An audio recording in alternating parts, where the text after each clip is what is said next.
Buenas, Cheguetal. No episódio de hoje do Matecast, que é o podcast do Guri de Uruguaiana, eu vou matear hoje com um dos maiores atores gaúchos de todos os tempos. Che, o homem já fez novela, televisão, teatro, é produtor, ator, locutor, roteirista. Tô falando do meu grande amigo Zé Vitor Castiel. E aí, Zé, que tal? Grande Guri de Uruguaiana, prazer estar aqui contigo. Eu sei que nossas vidas se cruzam sempre, né? Mas a gente quase nunca tem tempo de ficar sentado batendo um papo, né?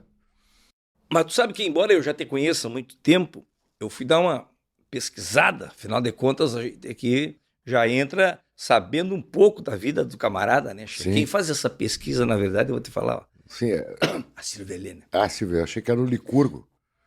O Licurgo chora, ele é emo, ele chora. Ele é chorão, ele não faz nada, aquilo ali, nem vou falar. Silvia Helena ainda tá com aquele probleminha de gordura localizada? Tá, no corpo todo. Mas aí, eu não vou falar também, porque senão ela fica capaz dela cortar o telefone aqui, cortar o microfone. Mas eu tô falando assim, a Silvia Helena que foi... E a Silvia Helena me fez uma curiosidade, chama indagação. Mas vem cá, ele é Zé Vitor, ou é Vitor José, ou ele é José... Como é que é o negócio? Como é teu nome? O negócio é que meu nome é Victor José Cibele Castiel. Eu tenho o nome do meu pai misturado com o nome do meu avô. Então eu tenho o Vitor Castiel e o José Cibele, meu avô materno, tá? Então ficou Victor José Cibele Castiel. Por que Zé Vitor Castiel? As pessoas podem pensar que eu tenha adotado esse nome. Artisticamente. Um nome artístico, né? Mas não é verdade. O meu apelido sempre foi Zé. Em casa, Zezé. Até hoje é Zezé. E entre os amigos todos, os da praia, os da escola, do Colégio Farroupilha, enfim, era Zé. Sempre foi Zé. E acontece que lá no início, no primário, pequeno ainda, tinham 2 Zés na turma. Era eu e o Zé Ricardo Souza, que é meu amigo até hoje. Imagina, um amigo de mais de 50 anos. É um cara que frequenta a minha casa, nosso engenheiro, José Ricardo Silva de Souza, que é, inclusive, sobrinho do falecido Paulo Rogério Amoretti Souza. Né? Sei. Do Inter, né? Do Inter. Então, na aula tinham 2 caras que chamavam Zé, o Zé Ricardo, né? E o Vitor José, que chamavam de Zé. E às vezes o cara dizia, não, com quem é que tá tal coisa? A caneta aquela ficou com quem? Ela ficou com o Zé. Mas qual Zé?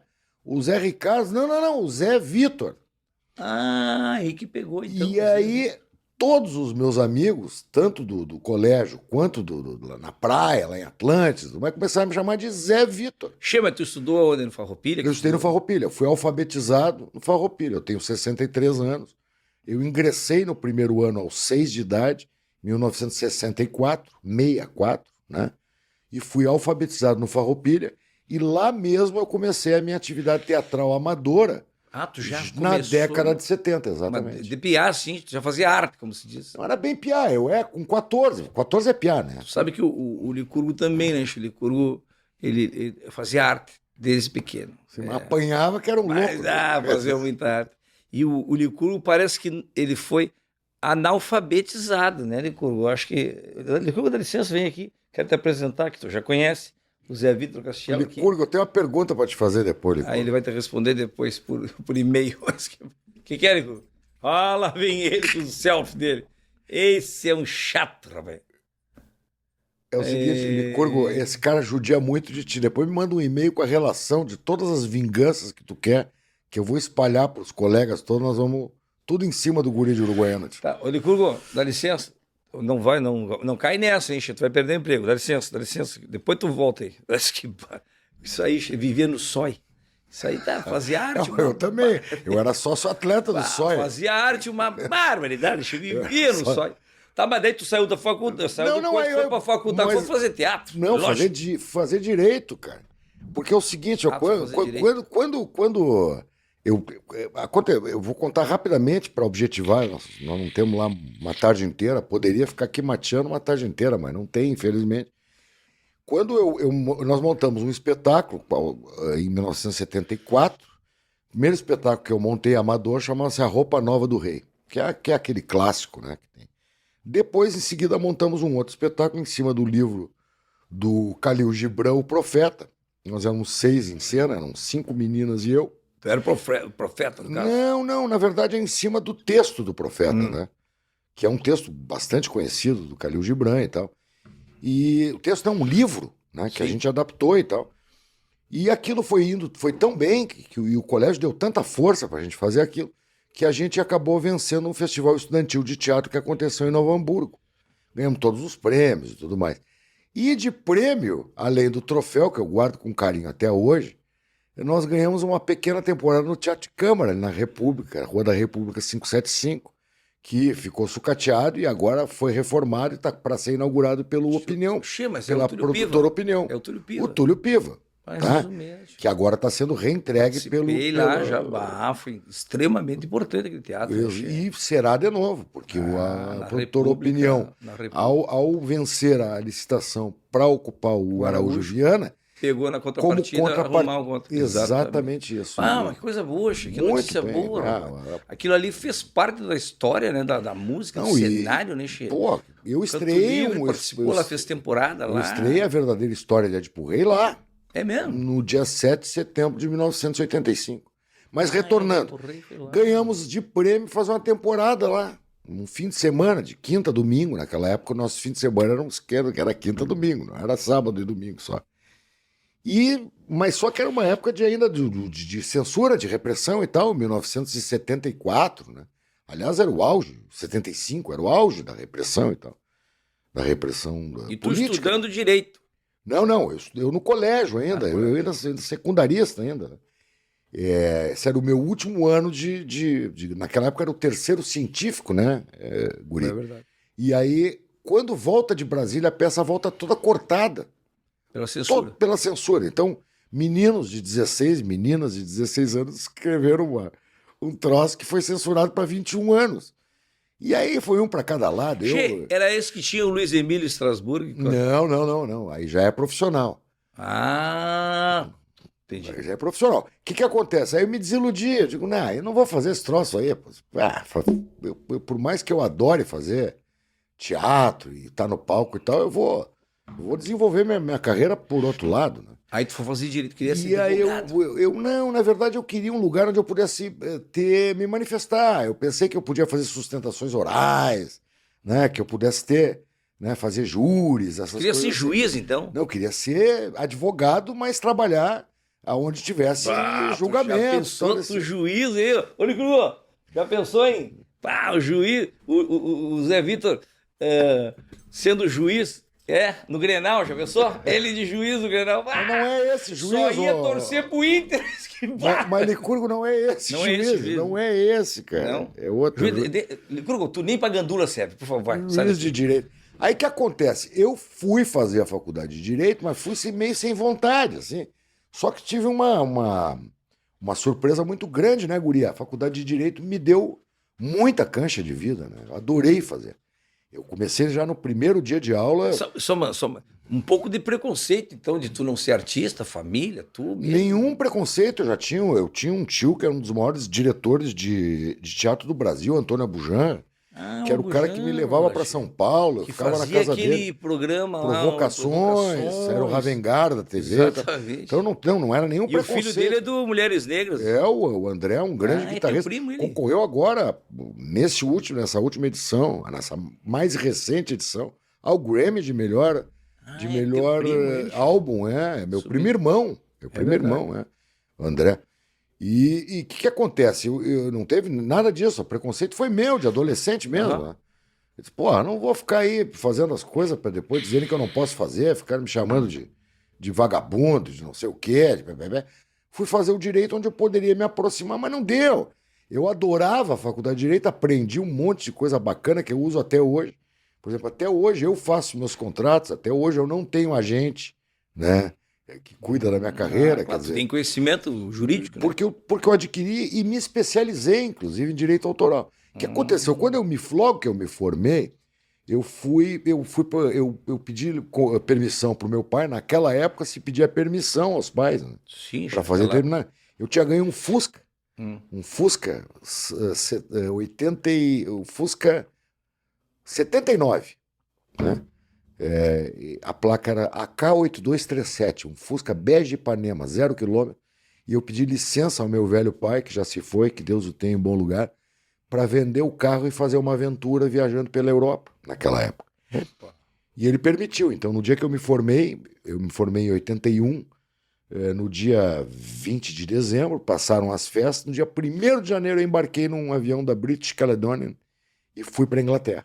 Mas Eu era um gurizote lá de 20 anos, 19 para 20 E aí, anos. daí tu ficou quanto tempo lá? Aí fiquei quase... Falava inglês já, não?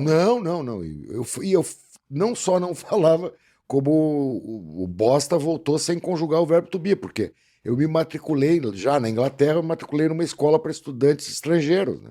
E aí tinha assim, argentino, brasileiro, era o que tinha lá, e a gente falava em português ou espanhol. Então, quando terminou o curso, terminou aquele mês, eu não sabia. Mas aí fui viajar pelo mundo, eu fui para Espanha, fui para França. França, tu sabe que o Licurgo tem vontade de ir passar uma temporada na França. É mesmo? É fazendo o quê? Não, é porque lá o pessoal não toma banho, daí ele gostou Ah, claro, é verdade. É um porco, né?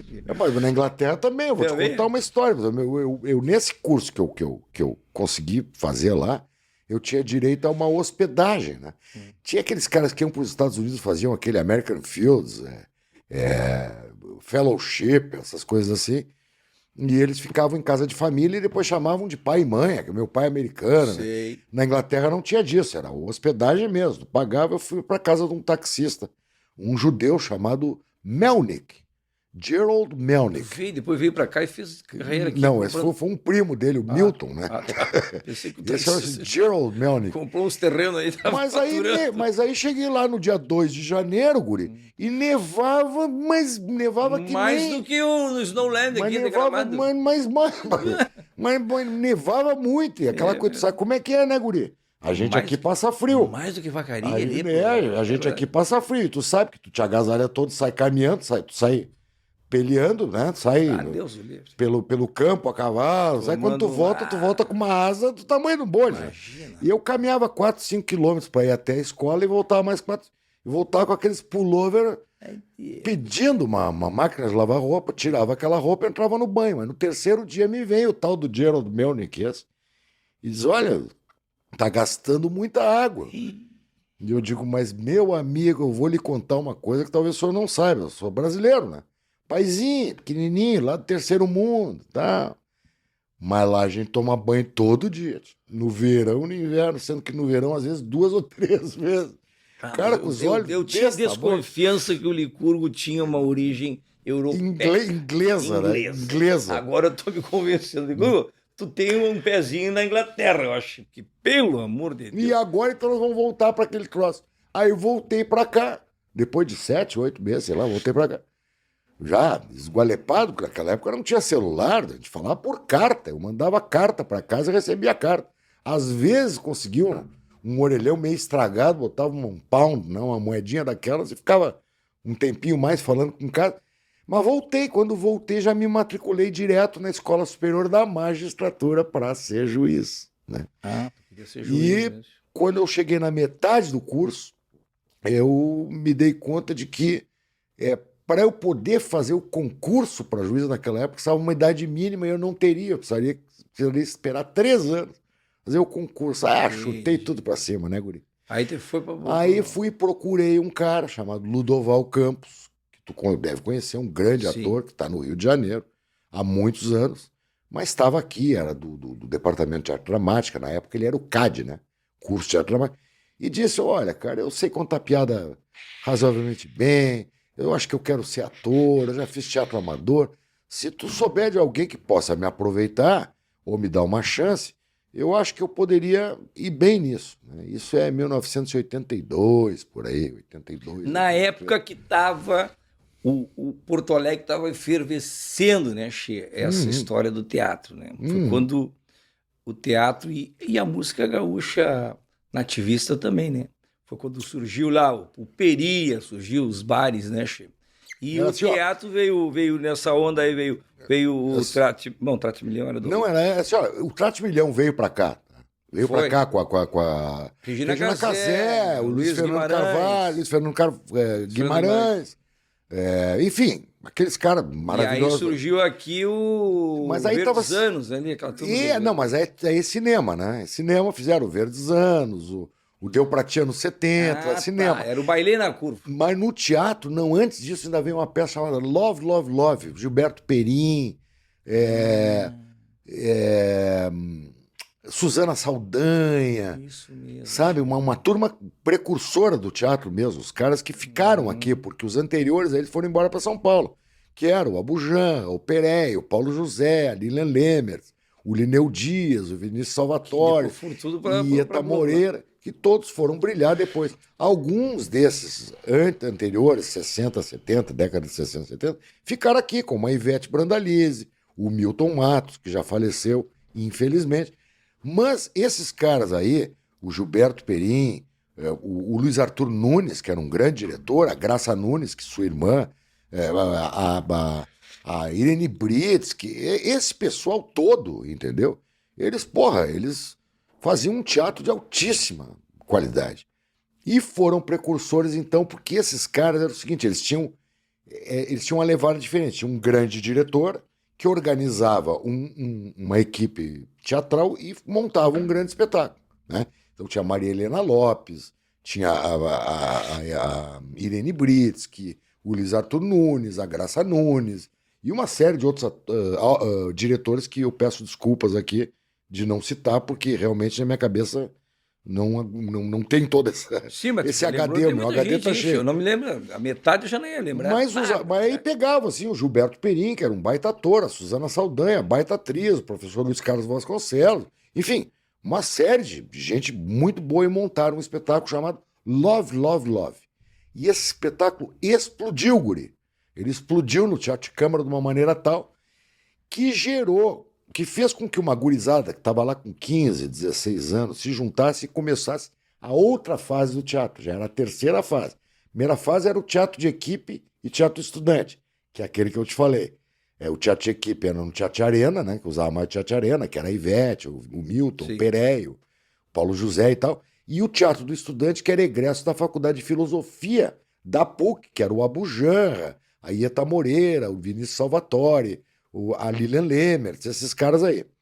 Depois disso, veio lá o Jairo de Andrade, né, com o Teatro de Arena, e esses grandes diretores que formavam os seus grupos. Mas aí veio essa gurizada, já de pinto duro, né? E começaram a formar grupos de criação coletiva. Foi aí que surgiu, então, o Do Jeito Que Dá, né? O Vende-se Sonhos, que fizeram grandes espetáculos com grande sucesso. Por exemplo, Do Jeito Que Dá, fez o Baile na Curva, né? O Vende-se Sonhos fez o Das Duas Uma, vários outros. Aí nós já somos mais ou menos contemporâneos desses caras, né? Tanto o Guri quanto eu. E aí começou, então, o teatro gaúcho com aquela bagagem toda que trazia, a levar grandes multidões ao teatro. Grandes multidões. E do Bailei na Curva e em diante, então, começou... 83, né? De 83. Surgiu Horizontes, inclusive, que a Elaine Geisler gravou. Que exatamente. É do nosso amigo lá, do Bica, né? Do Flávio Bica. Flávio Bica. O que acontece também? Ao mesmo tempo, se descobriu que a publicidade no Brasil ela estava toda concentrada em Rio e São Paulo, né? Mas era uma coisa muito cara, guri, porque a publicidade no Brasil ela era feita, o comercial de televisão ele era feito em filme, normalmente 16 milímetros.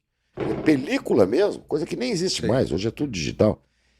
E o Rio Grande do Sul começou a produzir comerciais em videotape, né? Primeiro, eu acho que lembra, o Matic, né? E começaram a surgir aqui grandes produtoras de vídeo e grandes produtoras de áudio. Estamos falando da Ginga, a Plug, que é, né, da Plug, da Versus, Via Brasil, da Artexon, da Via Brasil. Todas essas foram surgindo. E aí nós todos, inclusive o próprio Guri, para quem não sabe, né, começamos isso no início da década de 80, 82, 83, começamos a nos envolver muito com isso, a ponto de que o Rio Grande do Sul passou rapidamente, quer dizer, Porto Alegre, passou rapidamente Rio de Janeiro e se tornou o segundo polo publicitário do país. Então, surgiram grandes agências de publicidade, grandes produtoras de vídeo, grandes produtoras de áudio. E nós vivíamos disso. O próprio Guri vivia disso também. De jingle. De jingle e comerciais e tudo mais. Papapá. E assim que foi. Che, mas tudo aí no teatro foi com o... Aí, Tu conheceu o Néstor? Quem voltamos ao Ludoval. O Ludoval diz, não, eu vou falar com um cara que é um argentino, que está radicado já há uns anos aqui em Porto Alegre, e que aproveita amadores, aproveita iniciantes, amadores mesmo. E passou umas 2 semanas e eu recebi um telefonema do Néstor Monastério, que me dirige até hoje, né? Se vão aí. Ele estava fazendo com a Glória Oliveira antes um evento. Como é que era o nome da peça? Ele vinha de 2 grandes sucessos, tá? Ele vinha de Marat Sade. Que o Nando Gross tocava muito ao vivo. O Nando tocava. Tinha uma banda ao vivo. Que coisa louca. Cara. É isso aí. E ele me chama para fazer o Rasga Coração, que era o grande texto do Brasil naquela época, do Valdo Viana Filho, sobre Revolução de 30, mas era uma coisa bem... Né? Naquela época o teatro era muito engajado. E ele me chama para fazer uma substituição. Tio. Imagina eu, completamente amador, um gurizão, para fazer uma substituição no Rasga Coração, porque o Camilo de Leles, o grande ator Camilo, diretor também, havia saído do espetáculo. E eu fui. E fui e fiquei. E aí já emendou com a verdadeira história de Édipo Rei. E isso foi em 83. Em 85 já emendou com a verdadeira história de Édipo Rei. E aí a minha carreira foi. Isso no teatro. Na televisão aconteceu uma coisa também muito bacana, que foi o fato de ter surgido a Casa de Cinema de Porto Alegre. Peraí, tu já vai entrar no teatro, já vai entrar no cinema? Posso? Já vai entrar na televisão, mas assim, só para concluir, na parte do teatro, era o Oscar Sinch que estava nessa parada também, né? De diretor. No Édipo Rei, sim. Tu conheceu ele ali também? Não, eu conheci ele ali, porque ele era do elenco do Édipo Rei e o Néstor se retirou no início da produção, não quis mais ser diretor. E aí, então, o Oscar assumiu a direção do Édipo Rei. Era uma peça grega. É uma coisa como assim, como o Roger deixou o time quase pronto pro Renato. De fato. E o Renato foi lá e foi campeão. Eu acho que foi mesmo. Então aconteceu muito. E tu ganhou dinheiro já nessa peça. Aí foi aí que eu comecei a entender. Porque quando eu fiz o Rasga Coração que eu recebi, terminou o espetáculo, veio uma produtora, assim, muito bonita, assim, uma gordinha, linda de morrer, assim. Não me lembro o nome dela, infelizmente. E me entrega um envelope. Lá no Instituto Goethe, nunca vou me esquecer, 1983 para 84. E eu pego aquele envelope e abro, tinha um maço de grana. Mas, guri, bufunfa, guri. O que tu fez com a grana? Aí eu olhei e disse, pá, mas que isso? Se o teu cachê pelo fim de semana lotou, de quinta a domingo, isso é a tua parte. E aí eu me dei conta que eu estava trabalhando, era profissionalmente mesmo. E aí comecei a trabalhar na minha cabeça, abandonar a carreira de direito. Eu era especializado em direito autoral. Não é por nada, é porque eu queria ficar do lado dos artistas. Porque eu já estava gravando áudio, já estava gravando vídeo, já estava fazendo teatro profissional. Então... Começou a ganhar dinheiro, Chico. E aí começou no Édipo Rei tu ganhou uma grana preta, tu comprou até uns telefones, eu comprei 2. Naquela época, para quem não sabe, Chico, para tu comprar um telefone fixo, porque não tinha celular, né? Não, fixo. Tu tinha que descrever... Comercial.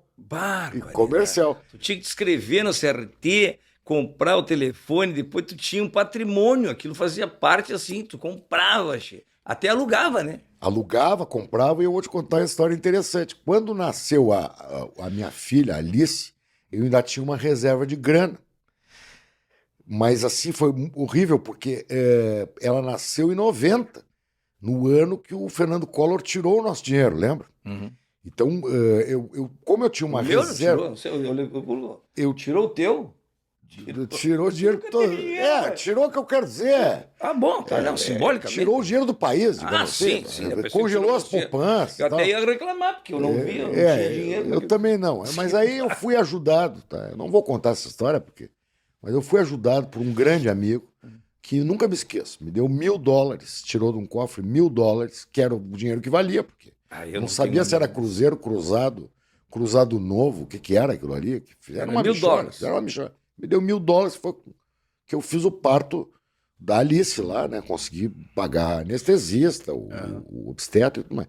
Mas no segundo, que era o Joãozinho, em 94, eu tava duro de marré. E $1.000 já não dava também, né? Não, e já não tinha mais escritório. E o amigo já não te prestava Não, mais, e porque tu tinha- ficou devendo os 1.000 daqui. Não, o amigo nunca me cobrou. Essa história é muito bonita. Um dia eu posso te contar. O amigo me disse que. Pá, eu Enfim. não tenho um amigo desse. Mas tu Me tem. apresenta um Tu amigo. tem. Tu puxa na memória que tu É tem. verdade. Aí. Não, quando eu digo puxar na memória, não é que tu me deva nada, nem eu vou te não é sim. isso. É que Eu se já tu, fiquei pensando, será que eu devo pra ele também, rapaz? Mas que não, se tu pensar, tu vai ver que tem muita gente no Não, teu caminho claro, que te. claro. Né? Sempre. E, bom, o que aconteceu? Aí, quando chegou o João, eu vivia de locução e vivia de fazer letrinha, letra de jingle, não letrinha no sentido pejorativo. Não era uma baita grana. E a minha esposa, Cícia, ela já estava fazendo a formação para ser psicanalista, e todo mundo sabe, ou quem não sabe, eu digo, a formação para psicanálise, ela não só é cara, como ela é muito demorada. Um psicanalista começa a ganhar o seu dinheiro e começa a se sustentar com o seu dinheiro depois de 10, 12 anos de profissão. Antes disso, é estudo, estudo, estudo. Então eu estava pobre de marré. E aí, o que eu faço? Eu digo, não, parei, mas eu tenho 2 telefones comerciais, um está no meu escritório, um está na minha casa. E aí eu vou até a Ginga, procuro o Ricardo Garay, o Pedro Guiço, a Doris, o Calique, os nossos amigos todos, que eram meus amigos. A gente, sabe também, tu convivia, a gente criava uma amizade muito grande de ir em casa um do outro e tal. E disse para eles, vocês não estão precisando de um telefone? E um deles lá me disse, não, nós estamos precisando muito de um telefone. E eu digo, olha, eu tenho esse prefixo aqui, eu posso vender para vocês. Quanto é que tu quer? Eu digo, não, o que dê para pagar o parto do Joãozinho, hein? O hospital anestesista e obstetra. Aí eles foram lá, me deram o dinheiro, pagaram na hora, e eu consegui. Tu deu o gancho pro anestesista, o disco aquele pro médico, e aí... Não, eu paguei tudo, paguei com o telefone. Tu vê, a né, Ginga me que socorreu. época, né? Assim como a Via Brasil, um tempo depois, já com o João nascido, e eu tentando buscar trabalho de alguma maneira. Com o Né? Eloy Zorzeto lá. O Eloy Zorzeto, o grandão, né? O Luiz Grandão, né? Um grande operador, né? Engenheiro de som. Eu fui um dia lá e disse, olha, pessoal, eu preciso que vocês me adiantem 40 locuções, porque eu tô ferrado, preciso comprar leite, fralda e não tenho. E eles me adiantaram. Eu fiquei lá 1 ano e meio fazendo comerciais para eles. E assim foi a minha vida, viu, guri? Chega, quer dizer que a gente olha os tragos que tu toma, mas não vê os tombos que tu leva. Exatamente isso. Cara, acha que é barbada, Ué, televisão, é tudo rico, nós e somos na tudo televisão, Che? Quando é que foi que começou daí? Não, a TV foi Aí foi mais... aí, daí logo mais depois. foi ali também, porque final de 93, eu recebi... Não, foi assim, ó. A Casa de Cinema fez um convênio com o núcleo do Guel Arraes e produzia partes de alguns programas humorísticos aqui no Rio Grande do Sul, aqui em Porto Alegre.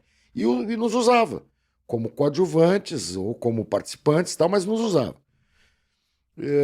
E aí eu comecei a fazer pequenas participações em Doris para Maiores. Lembra daquele programa com a Doris Guice? Né? Doris Guice. TV Pirata. Que loucura. Comédias da vida privada, aquelas coisas. E nesse meio tempo vem a Porto Alegre o Paulo José, né? Gaúcho, de Lavras, do Sul, né? E faz um teste para minissérie Incidente em Antares. E eu fui chamado para fazer o teste, fiz e fui convocado para fazer uma figuração. E aí eu fui lá, quando cheguei, e era em Pelotas, quando eu cheguei no ônibus da figuração, tinha um cara com a plaquinha e me separou de todos. Ó, vem cá, o seu Paulo quer falar com o senhor. Aí quando eu passei, eu já vi uma arara. Não arara é um bicho raro. Arara, para quem não sabe, quem não faz teatro... Arara não é o bicho que você tá pensando. É aquele lugar que a gente pendura as roupas, que troca e tal. Nós estávamos no show, eu falei, ele agora sapateou, né? Ele deu uma sapateada. Aí voltou com um papagaio pintado. Não. Aí eu falei para ele assim, vou te falar. Aí ele deu a sapateada, coisa e tal, daí eu digo, Licurgo, não tô ouvindo o teu sapateado, só tô ouvindo a gaita. Então tu faz agora, tu dança a capela. Pois ele se ajoelhou, rapaz, começou a fazer o sinal da cruz. Eu digo, mas Licurgo, que gente de ser burro, rapaz. A capela é sem música, filho. Não, vou te contar isso aí. Tu fala em arara, ele vai pensar que vai olhar pra ver se tá ouvindo uma arara. Mas e aí, Xê, tua roupa tava separadinha e era pra ti o negócio. E aí o Opa, tu Paulo tava Zé disse assim, grandão. olha aqui, ó, eu vi o teu teste, eu quero que tu faça um personagem bacana. Eu digo, pô, bacana é bacana. Fui ver, era genro da protagonista, que era a Fernanda Montenegro. E aí eu fiz todas as cenas de Pelotas, voltei para Porto Alegre, né? Os caras disseram, bom, agora eu vou receber, vão depositar no meu banco lá algum dinheiro e tal. Eu recebo um telefonema dizendo, bom, agora tu vem pro Rio, tu vai ficar 8 meses aqui fazendo a série. E eu olho para minha esposa. Essa mesma, essa série. Vai voltar. Do Érico Veríssimo. Né? Eu pensei que era só Pelotas, né? E tinha Sim, mais porque ela é ambientada em alguns lugares É a aqui do Rio Grande do cabeça, Sul. cabeça idiota minha, né? Eles reconstruem tudo no Projac lá. Né? Ver, rapaz. E aí eu me ferrei, né, guri? Me ferrei, porque como é que eu vou me manter no Rio com uma criança de 3 anos e um recém-nascido? Aliás, um na barriga para nascer. Isso era 94. O Joãozinho nasceu 31 de maio de 94. Que louco. E aí eu não tive dúvida. Foi aí que eu fiz aquela coisa que a gente faz. Que as pessoas assim, como é que tu fez o teu network? Não, network tu não faz, tu constrói ao longo de uma vida inteira. Né? Então, o que eu fiz? Eu liguei, eu tomei a liberdade de ligar para a secretária do Nelson Sirotsky, que era, na época, o grande gestor do Grupo RBS. Né? E pedi para marcar um horário. Ele me recebeu. Eu vou falar bem rapidamente, bem objetivamente. Me recebeu, eu digo, olha, Nelson, a gente não priva de amizade, eu sou muito amigo do teu irmão, mas não é isso que eu vim fazer. Eu fui chamado para ir para o Rio de Janeiro fazer uma minissérie. E eu não tenho a mínima condição de morar no Rio de Janeiro. O Nico Nicolaevski e a Marcinha do Canto me ofereceram para morar na casa deles. Mas mesmo assim eu não teria como me locomover, não teria como me alimentar. O Nico já morava no Rio lá. Morava no Rio naquela época. Grande Nico, né? Do Tangos e Tragédias. Saudoso Nico. E aí eu disse, eu faço uma proposta para ti, para o Grupo RBS, para a RBS. Assim, vocês me bancam lá pelos 8 meses, que eu preciso ficar lá, hotel, alimentação, transporte, tudo. Avião para ficar indo e voltando, porque eu estou com um filho para nascer. E quando eu concluir com a minissérie, eu tenho certeza que eu vou me dar bem, o papel é muito bom, eu devolvo para vocês em serviço. A gente vê quanto gastou, eu trago todas as notas, a gente vê quanto gastou e eu fico trabalhando para vocês como locutor, como garoto propaganda, carregador de piano, varredor, o que vocês quiserem. Que eu puder fazer. Aí. Te cobraram? Não, fiquei muito endividado. Eu recebi um telefonema do falecido Fernando Miranda, naquela época, chefe da televisão. Gilberto Perim e Alice Urbim foram muito importantes nesse processo, e assim foi feito, guri. Eu passei 8 meses indo, morava no Hotel Marina. O Hotel Marina, quando acende, né? Eu morava no Hotel Marina e vinha periodicamente a Porto Alegre, Minissérie Incidente Antares, que era em cima da obra do Érico Veríssimo. Tinha um monte de gente famosa na época. Porra, pelo amor de Deus. Regina Duarte.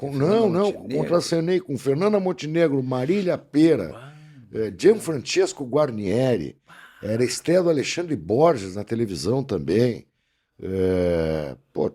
Cláudio Correia Castro, Paulo Betti, era uma constelação mesmo. E eu já entrei ali naqueles caras. Vem cá, mas me tira só uma dúvida aqui. Tiro. A Fernanda Montenegro, ela é de Montenegro mesmo? Não, ela não é de Montenegro, porque o nome dela não é nem Fernanda. Não. O nome dela é Arlete. Pelo amor... eu já te falei que não dá para acreditar nas coisas que a gente vê na televisão, rapaz. A Fernanda Montenegro não é de Montenegro. Você que a Madre Teresa de Calcutá não é de Calcutá. Não é de Calcutá. Ou é de Calcutá? Eu acho que essa é. Acho que essa é. Tu é de Uruguaiana? E o Fernando Torres? Pois é, o Fernando Torres, eu não sei se. E o guri é de Uruguaiana? Fernando Torres, eu não sei se não é gaúcho até. É de Torres, acho. É de Torres. Que barra. Mas então tá, e aí quer dizer que... Não, mas aí eu termino a minissérie, eu volto, sento na frente do Nelson e digo, olha, tá aqui, tá pronta, foi um sucesso, fui bem, tô pronto para devolver. E ele me mandou tomar naquele lugar, disse que não ia cobrar nada, que tinha sido Não foi ele que ele te deu um troféu ainda? E me deu um troféu guri, que foi o primeiro troféu guri que eles destruíram, que é em tua homenagem, evidentemente, troféu guri. Ser. Mas que... E ainda recebi um troféu. Quer então, dizer que não te cobraram e te deram um troféu? eu tenho um carinho muito grande. Como é que eu faço para pegar uma grana lá com ele assim, falar nesse... Olha, guri, eu acho que tu tem pego bastante já deles, ou eu tô enganado? Será que se hoje eu for lá conversar com eles, eu consigo também? Olha, não sei se o Toigo tem o mesmo jogo de cintura, acho que tem. É uma empresa muito generosa. A gente pode discordar, às vezes, da linha editorial deles, né? Porque o público, às vezes, realmente tem uma... Eles têm uma relação de amor e ódio, muitas vezes, né? Estou repondo aqui. Com a mídia, né? Com a grande mídia, que se chama. Mas eles nunca param, na verdade, as pessoas nunca param para ver a parte generosa, né? Eu tenho uma gratidão enorme pela imprensa em geral, né? Do Rio Grande do Sul, pelo grupo RBS em especial. E independentemente de eu, às vezes, discordar de linhas editoriais... É normal, né? Assim, todo mundo, tu não é obrigado a concordar com tudo que todo exatamente. E eu não posso deixar de reconhecer... Tem discernimento de ler, o importante é ter as duas partes, né, Che? Para que tu possa e aí tirar tuas conclusões. Essa é a função, né, da imprensa, né, Che? Mas olha, Che, mas aí foi sucesso, mas não foi o teu maior sucesso na TV, não, né? Eu voltei pra miséria. Por quê? Miséria é modo de dizer, né? Pelo amor de Deus. Até bater na madeira, porque tem tanta gente com dificuldade aí. A gente tá bater na madeira aí. Eu fico até solidário com as pessoas. O Licuro vai atender a porta. Estão batendo aí, Licuro. Foi a gente que tá. Que eu tô ando um pouco esquecido. Mas aí eu voltei a fazer o meu teatro, voltei a fazer as minhas locuções, voltei ao status quo anterior, né? Certo. Então passava uma certa necessidade, já com 2 filhos, pequeno, coisa assim. Foi aí que eu bolei uma coisa, quer dizer, que antes da coisa explodir mesmo, eu bolei. Não vai me dizer que tu pegou dinheiro emprestado de novo para pagar em serviço, porque aí já... Dessa vez era mais complicado. Tu já pegou 40 cachê lá antecipado para o parto. Eu comprei um Fiat Uno Mille, vermelho, que os meus amigos chamavam de Átila, o rei dos Unos. Eu peguei esse Fiat e um amigo me emprestou uma câmera Betamax e um pau de luz e um boom. Boom, para quem não sabe, é um microfone direcional que a gente coloca numa vara, na ponta de uma vara e pega o áudio. E o que eu fazia, então? Eu pegava o meu Uno Mille na segunda-feira de manhã e via lá, eu mapeei o Rio Grande do Sul, onde é que tem TVs gaúchas, TV Gaúcha, tinha TV Gaúcha, TV Membuí, TV Tuiuti, TV Caxias, TV, né? Hoje são todas RBS TV Pelotas, RBS TV Porto Alegre, RBS TV Uruguaiana. E eu mapeei, o que eu fazia?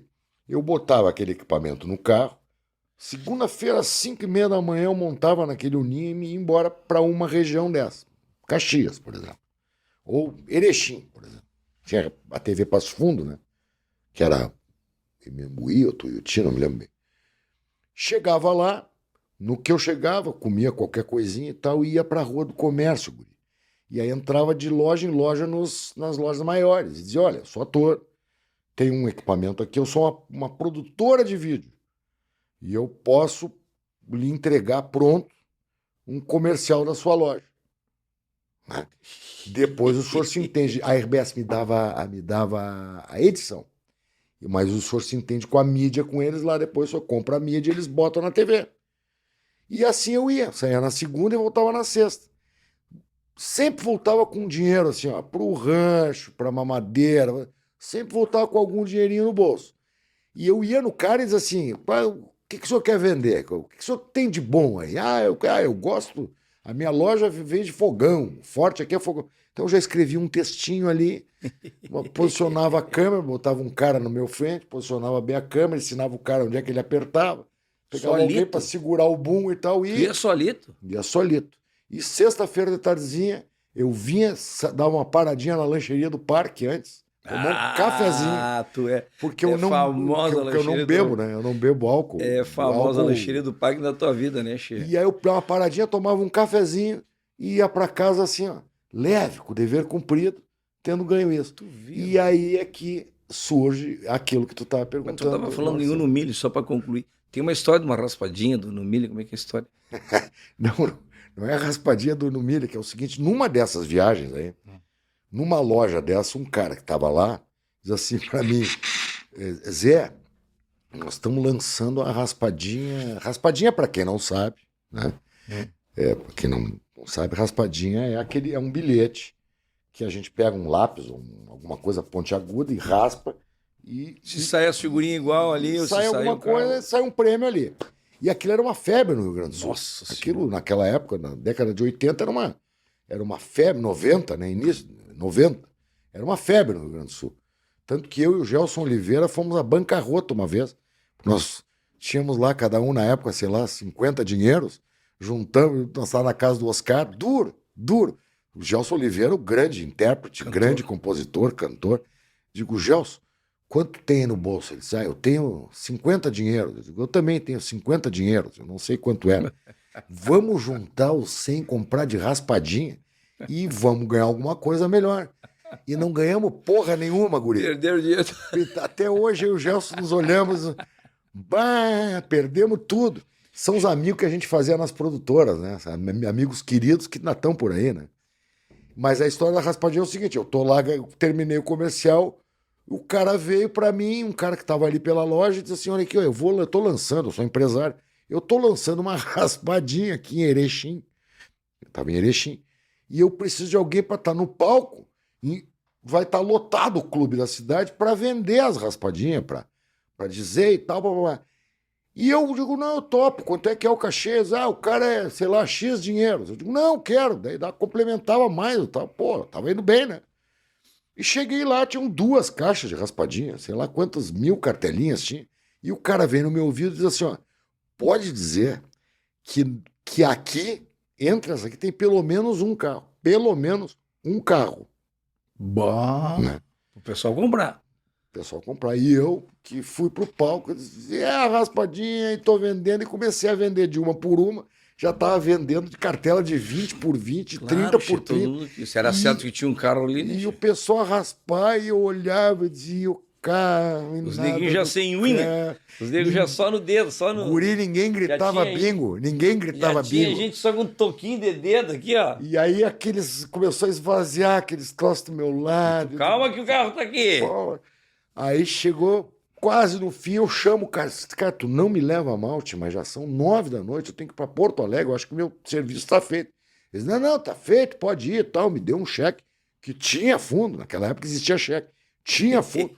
E eu até hoje não sei se saiu ou não o carro. E eu rezo para ter saído, porque senão eu não posso nunca mais voltar em Erechim se alguém se lembrar de mim. Que barbaridade. Che, naquela época, então, tu estava meio duro de grana.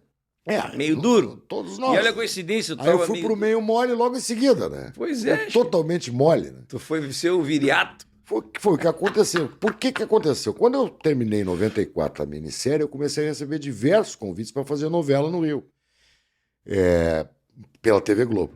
Só que fazer novela naquela época demandava que eu tivesse que morar no Rio de Janeiro. E eu continuava com a mesma dificuldade. Né? Uma esposa que ainda estudava, que ainda se aprimorava na profissão, que não podia se ausentar, já tinha pacientes, inclusive. 2 filhos pequenos, né? E não ganhava o suficiente para manter 2 casas. Né? Então eu recusava até que eu recebi um telefonema que me dava conta de que tinha um personagem que tinham escolhido para mim, tinham visto num filme do Jorge Furtado, A Felicidade é uma cena, eu e o grande Zé Adão Barbosa, o grande ator, meu amigo, é uma cena espetacular do filme A Felicidade é, que ela dura 3 minutos, são 2 caras, caminhoneiros, conversando e só dizendo palavrão. São 3 minutos só de palavrão, guri. Não tem...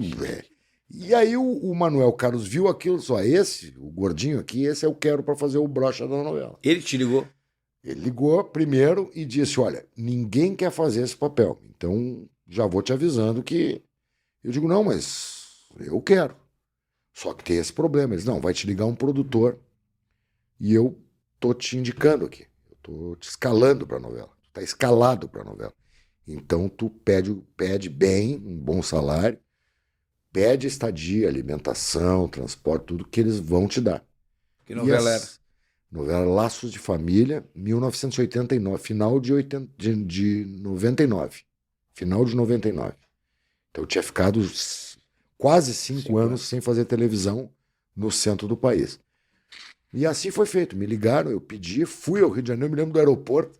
Eu liguei pro Jorge Furtado, aqui do Salgado Filho. Digo, pá, Jorge, como é que é esse negócio? Não, onde sentar na frente de um produtor executivo daqueles, né?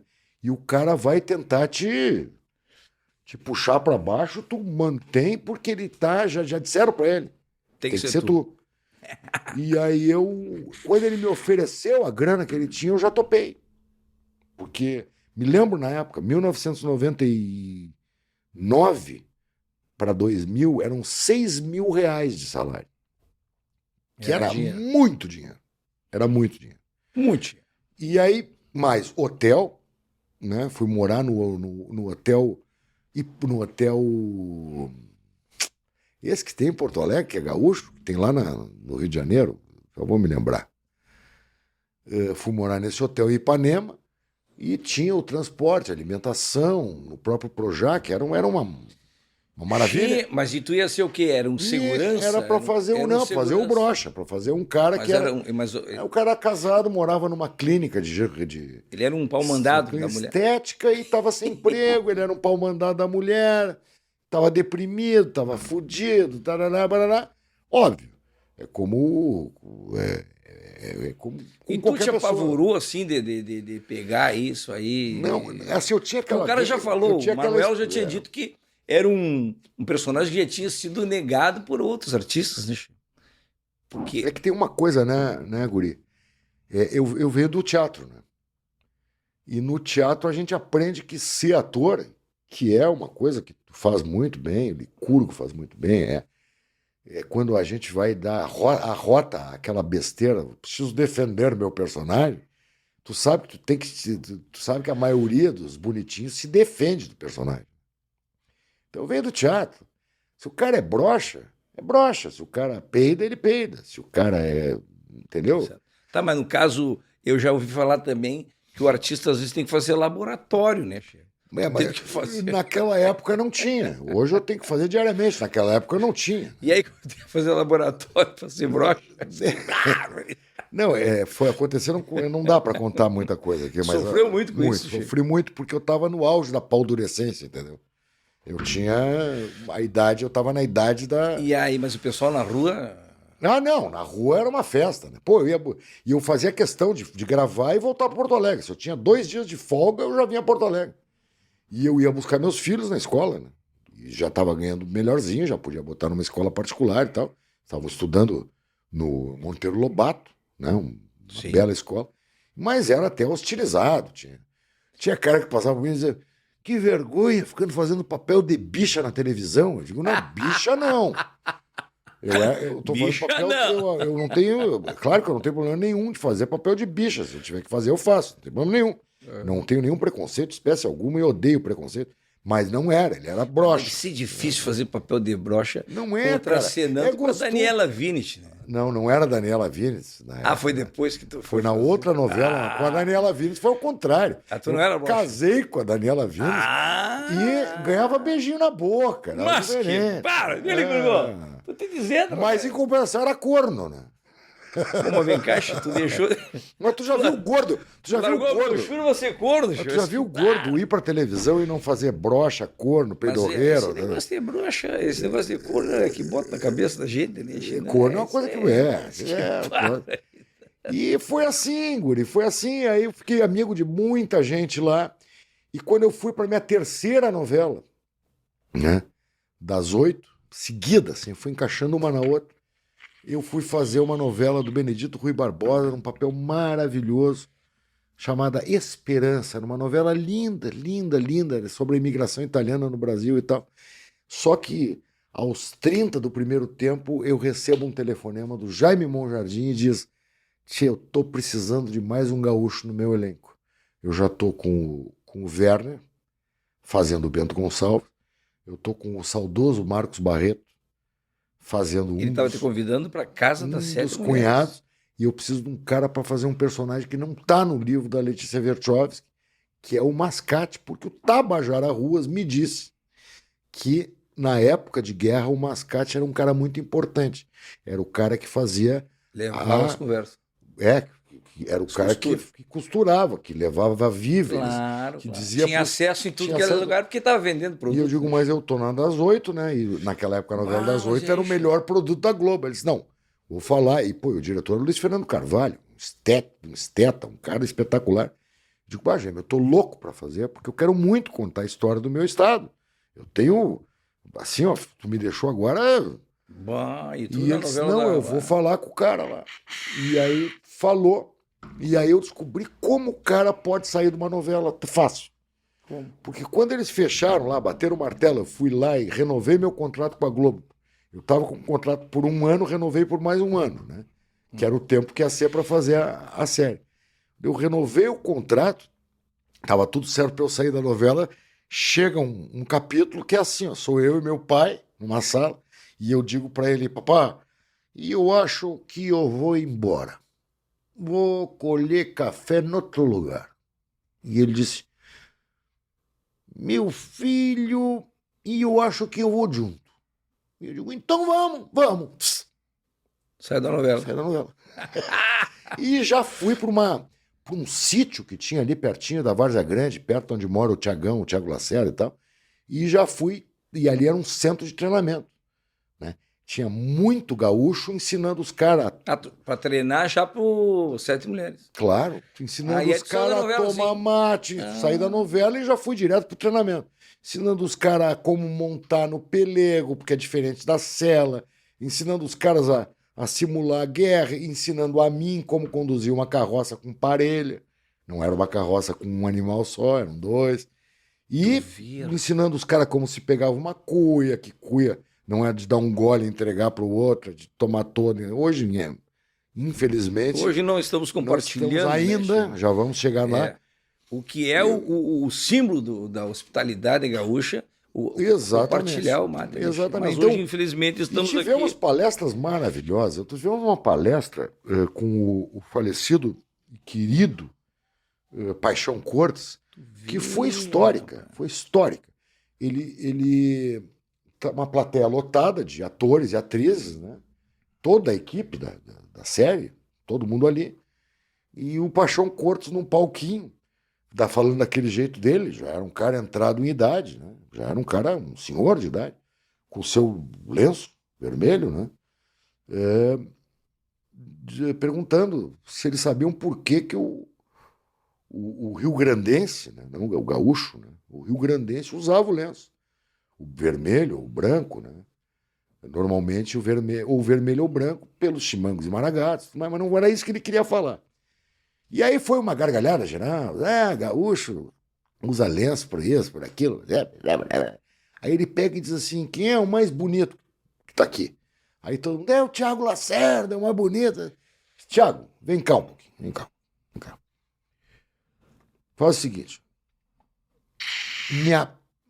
me agride.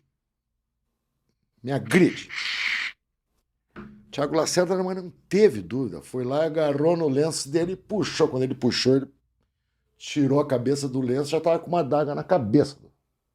Entendeu? Uhum. Aí puxa por aqui. Aí ele disse, o cara puxa pelo lenço, ele sai por baixo do lenço, fica livre, o cara fica com o lenço na mão. E aí, nessa brincadeirinha que ele fez, evidentemente, ele mostrou por que o lenço era uma proteção para a guerra, né? Além de ter se tornado um símbolo espetacular. Dá licença. Pois não. Cru, vem cá. Como é que alguém vai puxar o lenço? Olha aqui, levanta esse queixo aí. Isso aqui parece um babeiro que tu usa.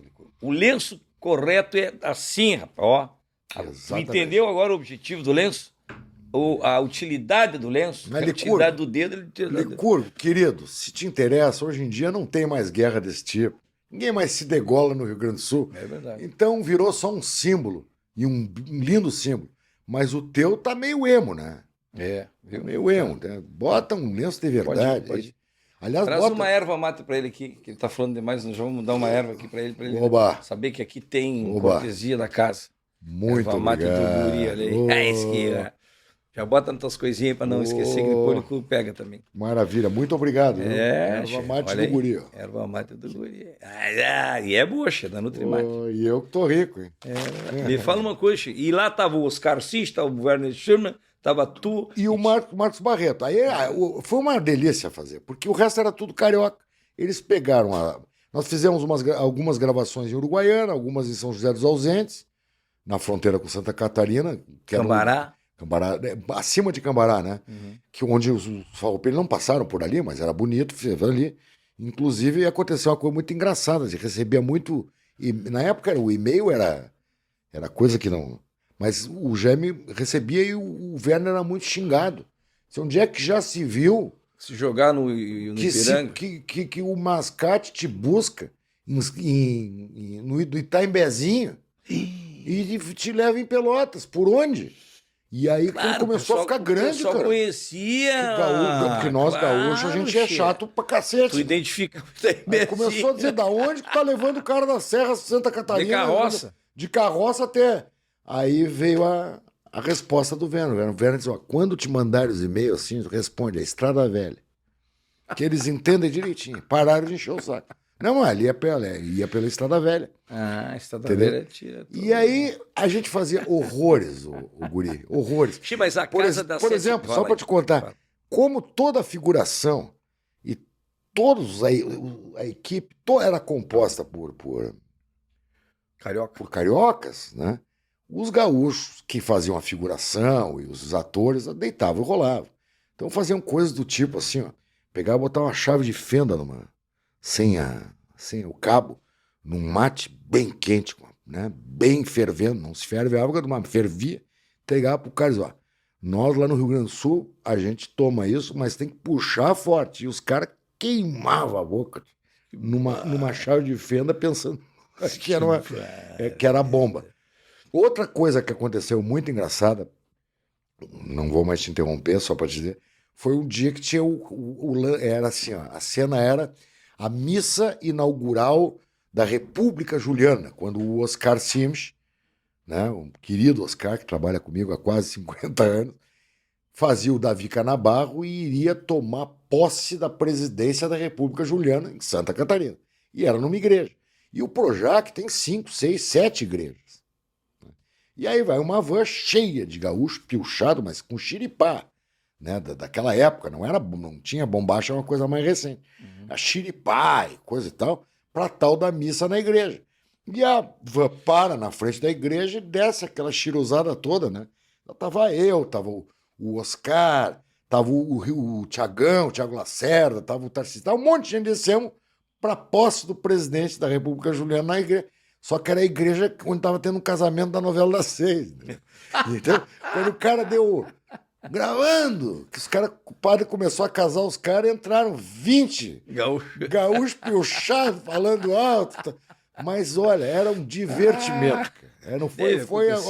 Sem dúvida, a melhor época da minha vida na televisão. E a Casa das 7 Mulheres era lá no Rio mesmo. E era lá no Rio mesmo. Eles reproduziram tudo que nós... Todos os... as edificações que nós trabalhamos em Uruguaiana, São José dos Ausentes, Pelotas e Bagé, eles reproduziram na cidade cenográfica, mas reproduziram fidelissimamente. Que espetáculo. Então, a gente não... às vezes, estava passando até pouco tempo no Canal Viva, a reprise da casa. E eu tentava identificar onde é que eu gravei isso, né? Aí até que um dia eu me dei conta, nós gravamos aqueles acampamentos até dentro de estúdio, rapaz. Como se fosse na rua. Como se fosse na rua. O Jaime Monjardim é um cara assim, ó. É um gênio, é diferenciado. Sim, mas ainda nessa linha de filme aí, tu fez, o teu mais famoso foi qual? O Quatrilho, né, Che? Que também tem essa pegada, né? Eu fiz muito longa-metragem, né? Muito longa-metragem. Mas o Quatrilho tem aquela coisa de ter sido nomeado para concorrer ao Oscar de melhor filme estrangeiro. Né? Então, ficou marcado isso. E agora, casualmente agora, eu fiz um filme durante a pandemia chamado Quem Vai Ficar com o Mário? Que é uma comédia que está na Amazon Prime, né? No streaming, na Amazon Prime internacional. Mas olha aí, se liga lá, hein, para ver o trabalho mais recente do Zé. é quem vai ficar com o Mário Exatamente. ou quem vai sair do armário. Não. Mas é isso, exatamente isso. Mas Quem é vai ficar isso. com o Mário. Olha aí. Que conta... Olha o viriato de novo. E aí eu vou para o Rio fazer esse negócio e vou fazer o papel de um gaúcho, de um dono de uma empresa, uma cervejaria que é completamente homofóbico e lá pelas tantas acaba descobrindo que os 2 filhos são gays. Que é um filme italiano que estava sendo refilmado no Brasil. Tem é um grande filme italiano que, se não me engano, o nome é Quem Vai Falar Primeiro, ou quem Conta Primeiro, né? Sei. E está indicado para melhor comédia do ano e ali eu conheci uma outra turma, guri. Eu conheci Xuxen, que é um diretor, ele é brasileiro, mas ele é de origem chinesa. Os pais são chineses, ele vem da China, né? Eu conheci o Xuxen, que me apresentou uma equipe que trabalha junto com com Porta dos Fundos. Então, alguns atores, tal, a Letícia Lima, por exemplo, o do Daniel, as pessoas que também... Então, eu conheci outra turma de comédia que eu não conhecia, né? Então, depois disso, já fiz mais 2 longas e fiz uma série, mais 2 séries. Uma para a Amazon Prime, que é Dark Soccer, que faz muito sucesso no exterior, chama Chuteira Preta no Brasil, mas nos Estados Unidos faz muito sucesso. Não estreou a 2ª temporada. Nessa série tu tá também? Eu tô nessa série e tá estreando hoje, no dia 28 de abril, estreará ou estreou, a gente não sabe, né? Isso aqui fica, dia 28 de abril. Estreia a 2ª temporada de uma série maravilhosa da Globoplay que eu fiz, a 2ª temporada, chamada Desalma. Desalma. Olha, tu tá no ar aí em vários... Em várias coisas, né? legal, Na cheio. Amazon eu tô com filmes já, com Qual que tu é série. dirigente de futebol? No chuteiro. No Chuteira Preta, que é chamado de Dark Soccer nos Estados Unidos e faz muito sucesso. Aqui no Brasil até não vi assim tanto falarem, mas nos Estados Unidos até na rua me reconheceram. Isso que eu achei estranho. Isso é o cara Que bacana. da série e tal. Pikachu, mas o filme esse do Quatrilho não ganhou o Oscar, mas ganhou o Kikito. Não, ele ganhou o Kikito. Que é maior que o Oscar, né? Vamos Muito combinar, maior. O que for. Kikito. Os Oscar, os caras sobem Oscar no palco. tá se Os bofeteiro, caras ficam se bifiando. Se bifiando lá. Já viu alguém bifiar alguém na entrega do Kikito? Não. Tá louco, Aqui velho? tem respeito. Ah, Aqui que se isso? respeita. Os caras se espetam, mas não se bifeiam. Aqui não tem esse negócio de dar bife. Mas que barbaridade. Tá, mas vamos partir agora, vamos para tua carreira de produtor teatral, que é o Porto Verão Alegre, que é uma lenda, né? É uma lenda. Porque já estamos aí... Só se fala de outra Só coisa. se fala de outra coisa. Surgiu no ano 2000, né, Che? Nós Mas estamos com foi 22, exatamente assim, 23 anos, né, Che? terminou a casa, eu terminei em 99 para 2000, quando eu terminei de produzir o primeiro Porto Verão Alegre, é que eu fui chamado para a Globo. Então, o que acontece? Aquele Natal, antes de eu ser chamado para a Globo, ele ainda estava se pronunciando horrível, né? Então, Central Lancheria do Parque, eu, Rogério Beretta e o falecido João França, que me dá uma dor toda vez que eu... Trabalhou no Dr. Pompeu contigo, Toda vez que né, eu Che? lembro que o França faleceu de uma Trabalhou maneira muito tempo prematura, no Dr. Pompeu, né? Che? Aquela peça do Luiz Fernando Luiz Veríssimo. Fernando né, Che? Veríssimo, com a E que direção tu do era Gilmar o Messias. Tu era o... Eu fazia o próprio Luiz Fernando Veríssimo se narrasse uma que no história final tu aparecia. Acabei ganhando o essa. prêmio Açoriano Isso com esse mesmo, personagem. Baita espetáculo. Eu O assisti. que acontece? Então, Lancheria do Parque... Na e eu me lancheria do lembro- Parque, Lancheria do de Parque, novo, né, Che? De novo. E digo pro Beretta, Rogério Beretta, que era um carequinha, que recente tinha voltado da Espanha e estava comendo pão que o diabo amassou. Tinha lá uma peça infantil muito boa com A patroa dele. Não, a patroa não, era ele, a Lu Adams, a Alejandra Herzberg, e dirigida pelo Néstor, mas também estava matando cachorro a grito. E nós estávamos tudo matando cachorro a grito, e eu dei a célebre frase pro Beretta, dizia, Beretta, eu não tenho dinheiro para comprar presente de Natal para meus filhos. O que a gente faz? E aí, Beretta disse, não, teve uma ideia e tal, nem me lembro. Estavam anunciando que iam sair naquele feriadão de 2 de novembro de Porto Alegre, iam sair, parece que 200 mil pessoas. E aí, nós no outro dia já nos demos conta, saíram 200 mil, fica 1 milhão em Porto Alegre naquela época. O que elas fazem no verão?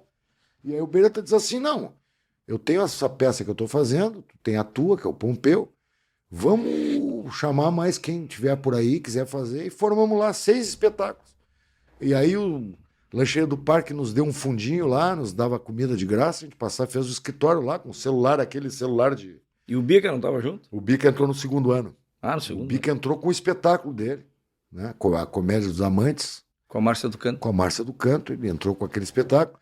E eu não me lembro exatamente os 6, mas tinha A Vida Muda, do Beretta, Pois tinha é, o Marido Vizinha. do Pompeu, Pois é, Da Vizinha, Débora Finocchiaro. a Comédia dos Amantes, Eu Sei o que Vocês Dublaram no verão passado, e mais uma outra que eu não me lembro qual é agora. Ah, começou com essas aí. Tem essas aí. E aí, o que acontece, Che? A gente tinha ingresso que a fotocópia da Fernandes Vieira ali nos dava de presente. Nos finais. Xerox. O grande Julinho Andrade, que hoje é um dos maiores atores do Brasil, Tá estourado, né? foi que fez a arte do primeiro coisa. A gráfica da RBS imprimiu de graça 100 mil panfletos, né? E botamos a venda de ingresso na Lancheria do Parque, quando botamos uma banquinha também no Praia de Belas, que nos deu um cantinho ali perto da escada rolante e tal, não sei o quê. Tinha, em 6 semanas, foram 12 mil ingressos vendidos. Aliás, em 4 semanas, 12 mil ingressos vendidos. E a gente fez aquilo só por um factoide, para ganhar notícia. Não posso me esquecer do grande Armindo Antônio Ranzolin, que nos deu toda a mídia da Rádio Gaúcha de graça também. Naquela época, o Porto Verão não existiria se não fosse a imprensa, os atores, a mídia e a Lancheria do Parque. Não existiria. 2000, isso aí. Ano 2000. Isso 99 para 2000. Só que começa o Porto Verão e me chamam para Globo. Então eu pude fazer todo aquele Porto Verão já com a certeza de que eu iria melhorar de vida, né? Mas só que pegou tanto o Porto Verão que eu mesmo fazendo novela aquele ano, eu e o Beretta voltamos, chamamos o França, vamos fazer o 2, né? Vamos fazer o segundo. E o França... Você acha que vocês venderam 12 mil ingressos, ou como era Xerox, o pessoal tirou cópia? Não, vocês acham que... não, é que tá. Se tu perguntar, ninguém Não acredita. tiraram Xerox. Era fotocópia, aí o França me aparece com um carimbo daquele que a gente vai tocando coisa, e a gente carimbou Pra fazer um H que era... 20 mil ingressos e rubricou para não tirarem xerox e não... Lá na Lancheria do Parque, isso. Mas isso é uma coisa que eu guardo com muito carinho. 3 pessoas carimbando e rubricando, 20 mil ingressos. Venderam-se 12 mil daqueles 20 mil. E o dinheiro que vinha era dinheiro com sujo de X, de maionese e tal. Afinal, seu Ivo da lancheria deu um dinheirinho para nos ajudar também. Enfim, eu sei que nós, sem querer, acabamos vendo que Porto Alegre tinha uma carência muito forte de cultura no verão. E o nome é muito bom também, né? Porto Eu Verão não saberia te dizer Alegre. qual dos 3 teve essa ideia. Porto Verão Alegre. Porque foi sensacional, né? Tanto é que confunde... Muita gente pensa, pela grandiosidade do evento, né, do projeto, que é um projeto de Porto Alegre, que faz parte de Porto Alegre. Faz parte, mas não é de Porto Alegre. Não é da cidade de Porto Exatamente. Alegre. Ele tem coisa ele privada. É totalmente privado, Vocês mas que criaram. Com um caráter público muito forte, porque eu brinco, a gente ficou com a síndrome de Saint-Exupéry, nós ficamos responsáveis por aqueles a quem a gente cativou. Hoje em dia a gente tem trabalhando diretamente no Porto Verão Alegre, de técnicos, todas as pessoas que giram em torno da arte, né? Mais os artistas, mais de 1.000 pessoas por verão, né? E aí eu tô te falando que entrou logo em seguida no Porto Verão literatura, artes plásticas, música, cinema, dança, teatro de rua, teatro de bonecos, enfim, tudo. E a gente começou aquilo, foi crescendo, né? Teve uma hora que nós fizemos 160 espetáculos em cartaz.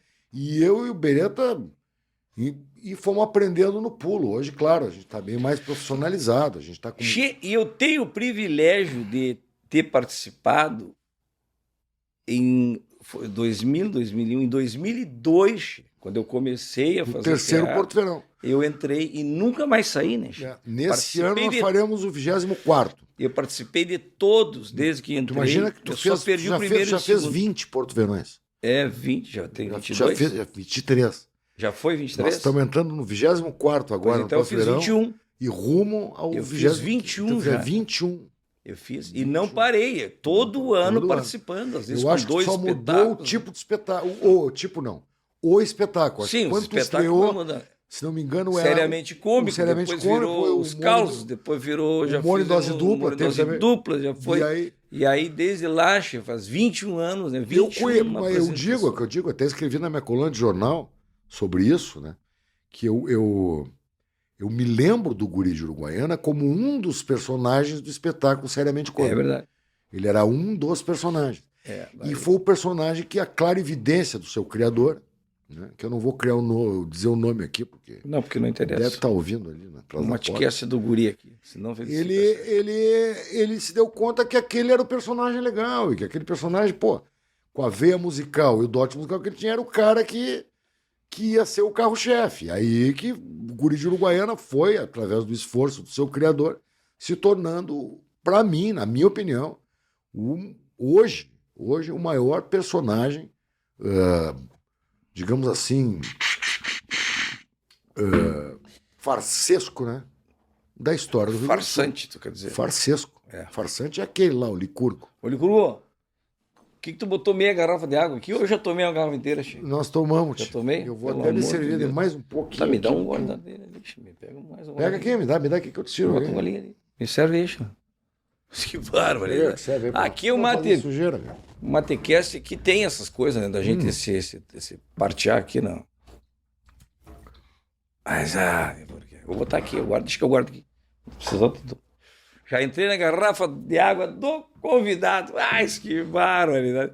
Mas é isso, então. E Caxi, mas nós falamos do Porto Verão Alegre como produtor, um trabalho sensacional de tanto na tempo. verdade, Mas como ator, lá também em 2003, 2004. Não, foi 2000, foi assim, ó, logo que terminou a Casa das Sete Mulheres, eu digo pro Oscar, estamos sem nada para fazer. Eu não ia imaginar que eu ia emendar uma coisa na outra. Não imaginava. Mas daí tu emendou com Os Homens de Perto. Não, mas aí que tá, eu digo, Oscar, vamos fazer uma coisa pra gente se divertir. Nós estamos com um bom dinheiro. Voltamos para Porto Alegre, o Beretta já era meu sócio no Porto Verão.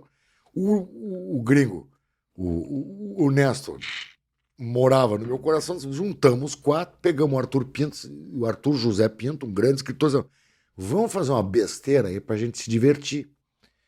E o Arthur nos mandou para a sala para improvisar. E quando a gente começou a improvisar, nós começamos a nos dar conta de que poderia ser uma coisa muito engraçada. E enveredamos para o lado do teatro de revista, Guri, que estava proscrito no Brasil desde a época do Getúlio Vargas. Né? Então começamos a cantar, a dançar. Mas aí veio o problema. Você vem cá, todo mundo aqui, com exceção do Oscar, canta mal. Todo mundo aqui, inclusive o Oscar, dança mal. Como é que nós vamos fazer tudo isso aqui? Como é que nós vamos fazer um teatro de revista? Nós tínhamos até vedete, né? Aí que veio a grande ideia do Arthur José Pinto, que é fazer 3 caras informando a plateia que estão chegando de um velório, foram enterrar o quarto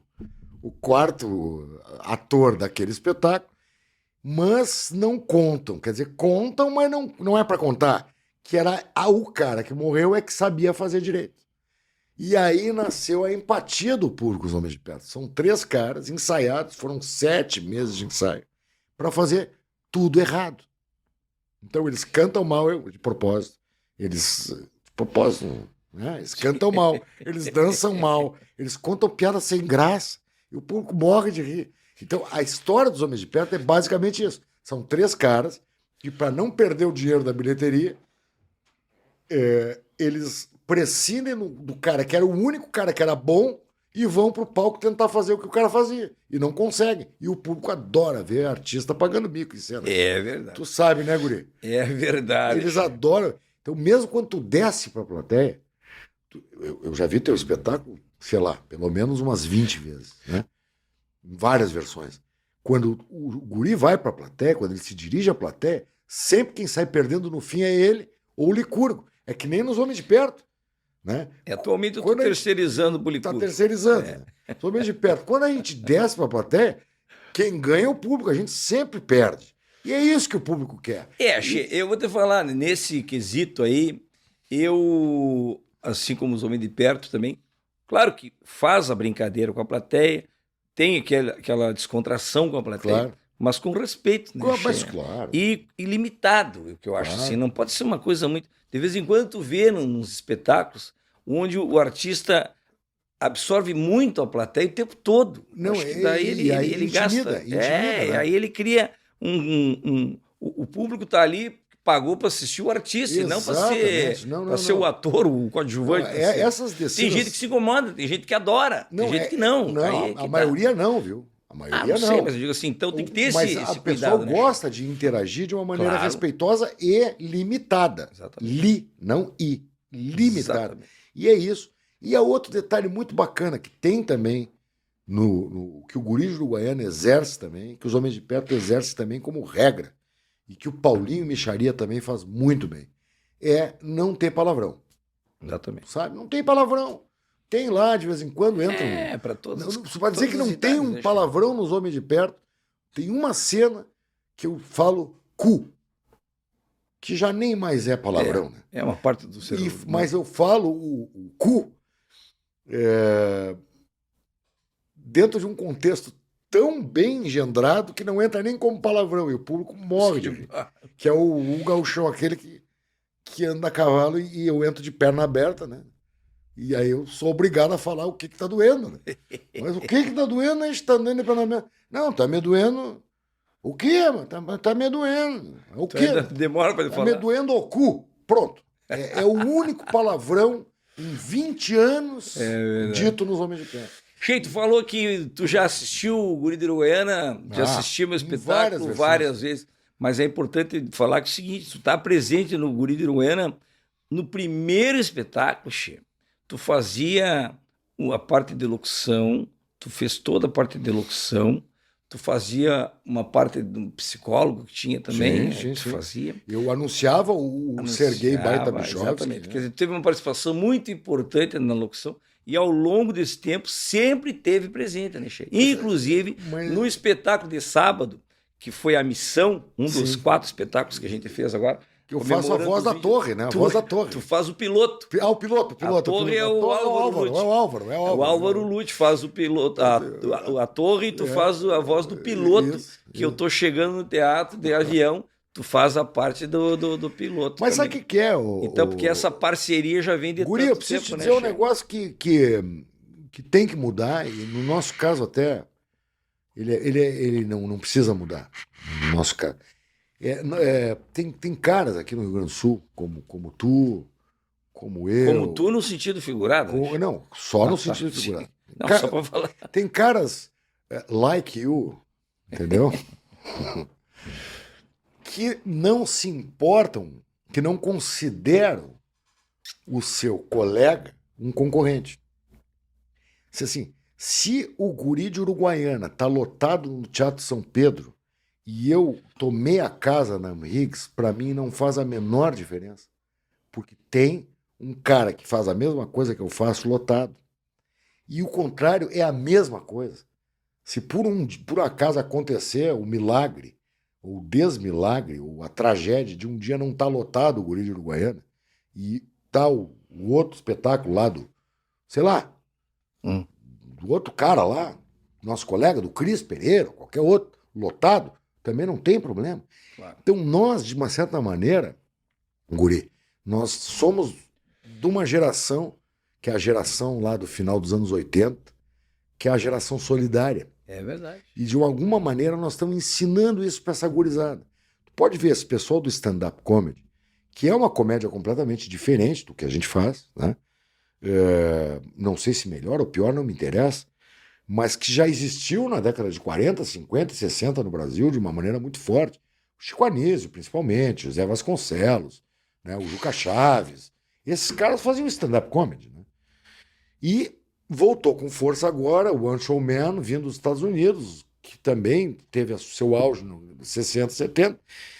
Essa gurizada está muito unida. Tia.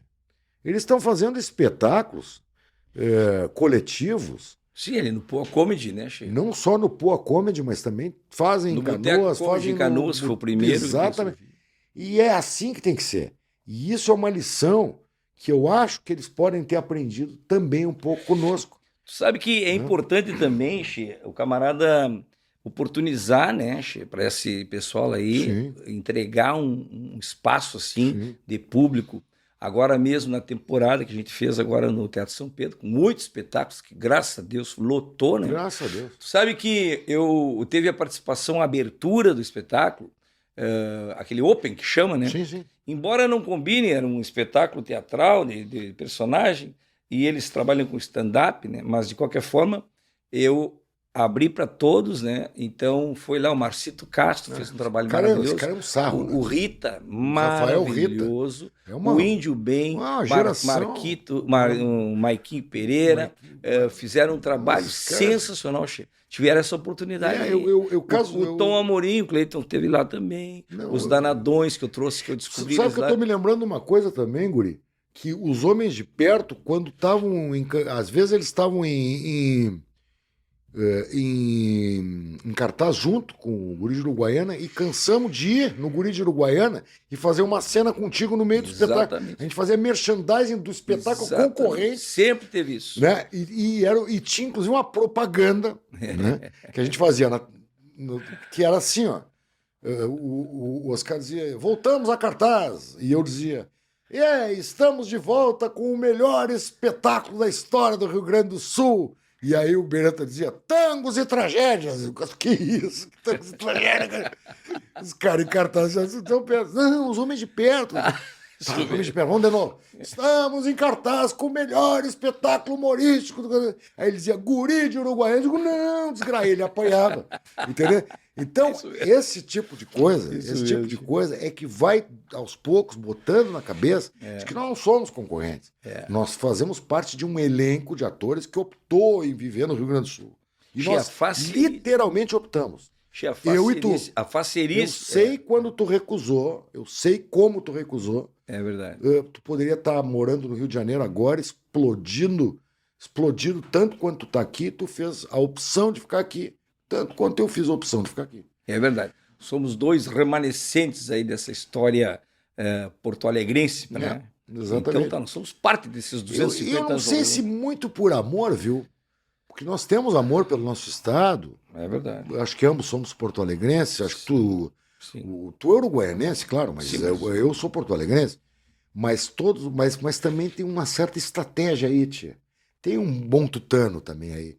Da visão, né? De saber, lá no Rio de Janeiro eu vou ser mais um.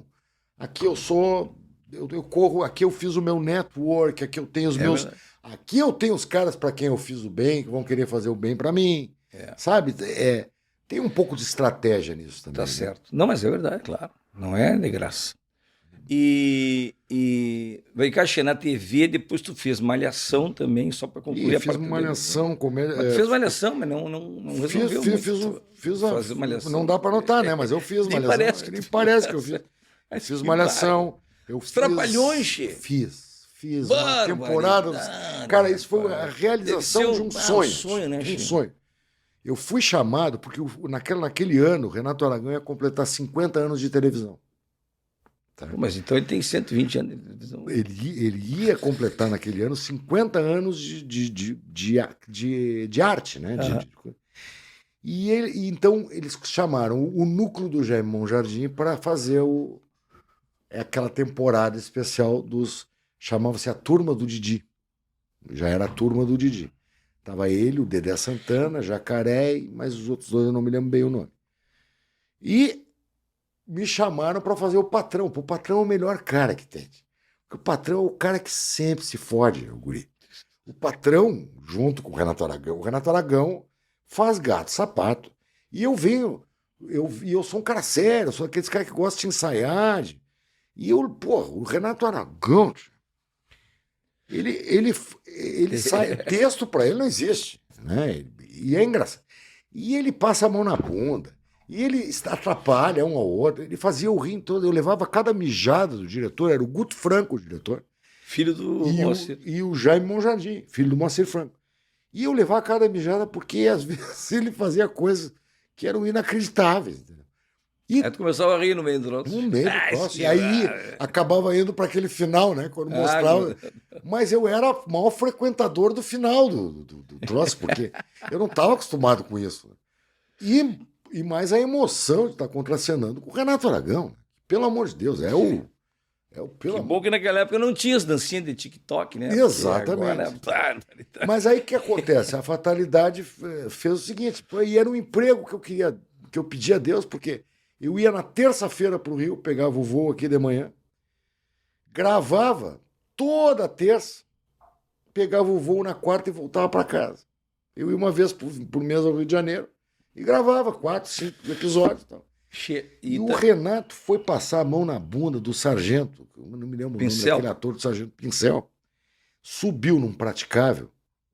Nós tínhamos feito já uns 15 programas, né?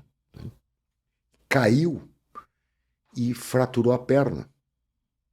E aí um dia eu peguei o voo na terça-feira de manhã cedo aqui, quando eu chego no Galeão, já tá me esperando um produtor, e ligo o telefone, já tem um recadinho no telefone, ligar urgente para a produção.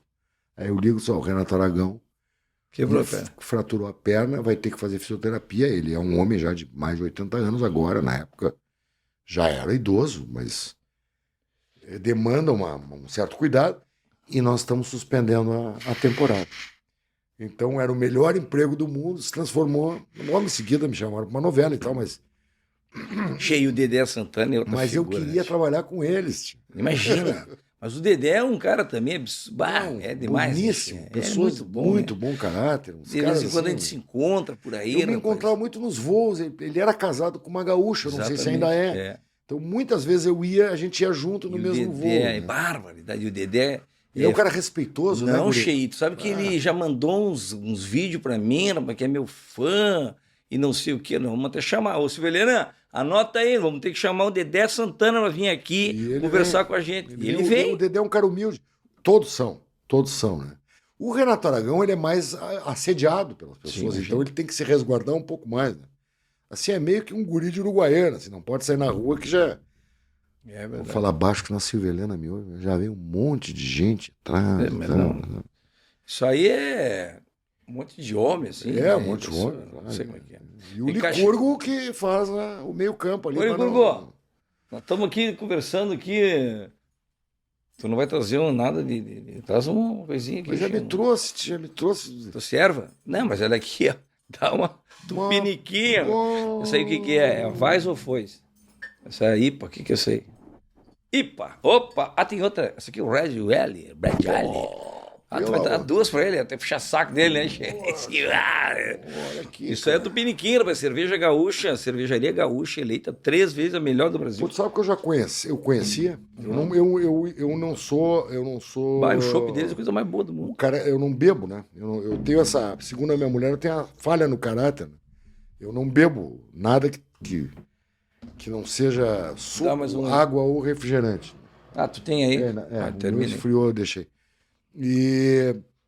Mas o meu genro, então, o meu genro é agradado para ele. Meu genro é alemão batata. Então tu olha, te prepara que ele vai adorar isso. Eu vou levar um chopp também da Tupiniquim para mandar pro genro. Coisa boa. Mas tu tá fazendo alguma coisa nova aí, Che? Tá escrevendo alguma coisa? Bom, durante a pandemia eu fiz foram 3 séries, né? 3 séries durante a pandemia com um filme. Não, 2 filmes, 3 longas, um no Uruguai, um aqui em Porto Alegre e um no Rio de Janeiro. Fiz as 3 séries, as 2 da Amazon e mais a Globoplay, e escrevi tem um negócio muito bacana que o Internacional faz, que é o Colorado Box, que não é propaganda, é só para dizer que ali inclui, o cara é um clube de assinaturas, o cara assina e recebe todo mês uma caixa em casa, e ali vem um livro sobre passagens da história do esporte clube internacional. E eu escrevi 3 desses livros. Escrevi a história do Beira-Rio. Então, mas Deus o livre. Eu escrevi a história do Beira-Rio, depois eu escrevi o 1979, o ano que o Internacional foi campeão brasileiro invicto, e escrevi o bicampeonato brasileiro de 75 e 76. Eu escrevi 3 livros nesse tempo. Mas tu entende de coisas do Colorado? Porque tu foi do Sala também, né? Um tempo, né? Mas não era sobre futebol. Sim, é verdade. Eu trabalhei no Sala um tempo. Não dava muito certo, porque eu não entendo muito de futebol. Eu sou torcedor. Mas tu estava ali como torcedor colorado. Estava ali, dando pitaco. Mas estava ali com os caras que manjam, né, cara? Então, tem do lado Vianney Carlé, um Guerrinha, Pô, tá o Pedro, É verdade. sabe? Os Mas foi uma caras que... experiência bacana também, né? Muito bacana, a experiência de E no rádio. jornal tu escreve toda semana? Como é que é? É, de 15 em 15 dias, quando eu saí do sala de redação, me ofereceram então essa coluna no segundo caderno, um caderno de variedades, da Zero Hora. E eu ali então escrevo de 15 em 15 dias e tal. Mas que louco. É bacana. Então, tu fez 3 filmes, 3 séries, 3 livros. E morrendo de medo de pegar Covid o tempo todo. E Não pegou? acabei pegando, sabe como? Hum. Assim, ó, eu estava trancado em casa, véspera do Réveillon agora aqui, desse Sério? último ano, terminado, já com as três vacinas. Pegou fraquinho, então. Não, vou te contar. Aí eu queria convidar minha mãe, nós estávamos em 5 para a ceia de Ano Novo. Não tava eu, minha esposa, meu filho, minha filha e meu genro. Eu quero convidar minha mãe, mas ela tem 88 anos.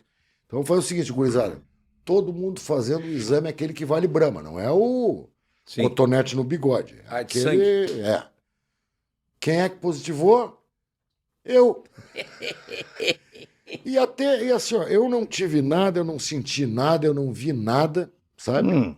Porque eu tinha me vacinado há 10 dias antes. Não, então, tu pegou tranquilo. foi tranquilo. Mas, Agora eu sei de gente que foi ruim o negócio, que não foi foi. fácil. Mas, Tia Bagual, pois olha, nós conversamos aqui um tempão Foi. e ainda tem assunto por demais. Bah, a gente podia ficar aqui. Vai voltar os Homens de Perto agora? Sim, a gente, só dar um recado a gente aí vai pra fazer gente. uma temporada 15, 16, 17, 18 e 19 de junho. Junho, mês 6, Que bom. Aonde? no Teatro São Pedro. Então tá Né? bom. Que Então é vamos tá lá. um lugar, e nós vamos fazer o original. Né? Porque Vai ter teve variações, né? Teve o 2, teve o 2, o 3 e tal, nós vamos fazer o original. Que Já bacana. estamos em ensaios, né?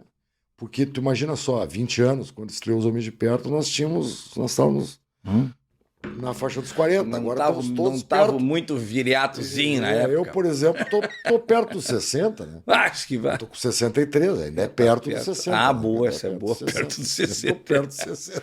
Mas que vai. Che, olha aqui, ó. E pra te achar lá nas redes sociais, como é que é? Tu é atuante ou tu leva mais ou menos? Eu tenho a única rede social que eu tenho é o Instagram. Né? Zé Vitor?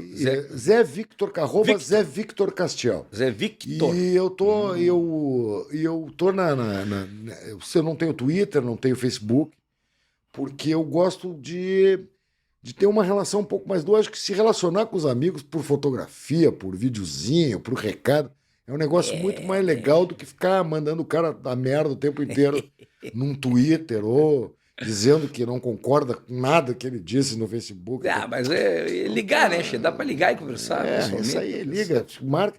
Agora já dá até para marcar cafezinho. Pois olha, Che. Se quiser marcar um churrasco lá na tua casa, Mas fica à vontade. olha, tu também, viu? Eu levo a Tupiniquim, levo a erva Também, mate. se quiser fazer outra festinha daquelas que tu faz lá na tua estância, lá, que tem os caras que preparam, os carreteiros, pode me verdade, chamar. deixar comigo.